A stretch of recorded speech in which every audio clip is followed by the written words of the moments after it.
Hello crafty friends, Helen here and welcome. Today I'll be creating two cards using the Sweet Valentine paper pad. I'm also going to be using the stamp of the month, and I went ahead and colored my images, and these are the two colors I chose from the Spectrum Noir alcohol inks I have on hand. So here's an example of what it looks like after I colored it, and then I chose this sentiment, Happy Valentine's Day. I've gone ahead and die cut all of my elements, and I am using a Mama Elephant die.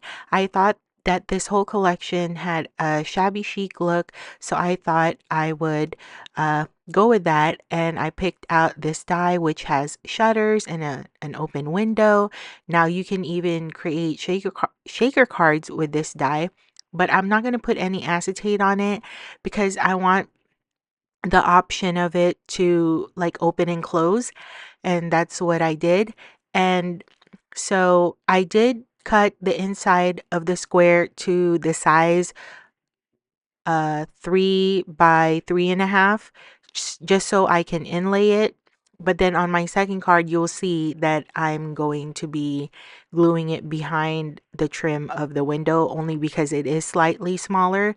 Since the paper pad is 6 by 6, it's not a full 3 by 3.5, if that makes any sense, but you'll see what I mean when we get to that. So here I'm just using my bone folder, and I'm just putting a lot of pressure on it so that it'll open easily for the recipient. And then I picked this kind of like a taupe color shutters. I thought that it really complemented the paper pad. And as you can see, it came together so easily. Now, if you don't have like windows or shutters or whatever like that, just use if you have a scallop die on hand to cut the rectangle and then cut uh the square in the center. I'm sorry, I'm like losing my train of thought here. And then for the shutters, you can actually use your scoreboard and just create those lines to have the appearance of shutters.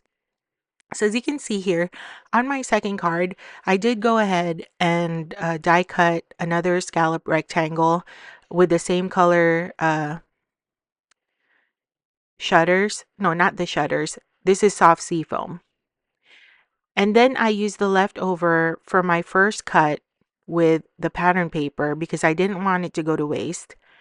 And then here, I'm not going to have the window open because I want the flower to be outside this time. And this is actually the other flower from the stamp set.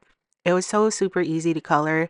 As far as like putting the darkest color first, I just followed the line on the flowers, and that's where I put my darkest color and went from there. And so I love it when artists do that for you because it just makes it easier to know where to place your darkest color down. And then for the sentiment, I picked out With Love. And then for the last finishing touch, I'm going to add these enamel dots. I thought that this color really complemented it with the hint of green. I'm not sure what color the shutters are that I use. I want to say Sahara Sand by Stampin' Up, but I do know that the green I used is called Soft Seafoam, if you're interested in using the same colors I did. So this completes the cards. I hope you enjoyed it. Thank you so much for spending a little bit of your time with me today, and I'll see you on the next one. Bye!